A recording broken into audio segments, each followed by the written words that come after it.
বেদাতের ডাস্টবিন বলা যাইতে পারে।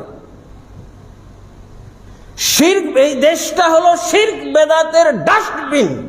এই ডাস্টবিনে যারা এই পচা সড়া দুর্গন্ধযুক্ত জায়গায় বসবাস করে, এরা দাবি করে যে মক্কা মদিনার চাইতেও এরা খাঁটি ইমানদার পাক্কা মুসলমান।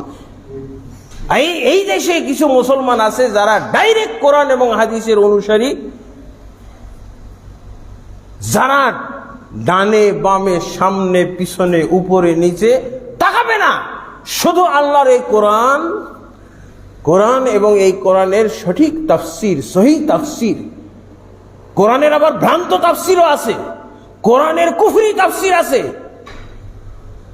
কোরআনের মুরতাদ হওয়া তাফসির আছে।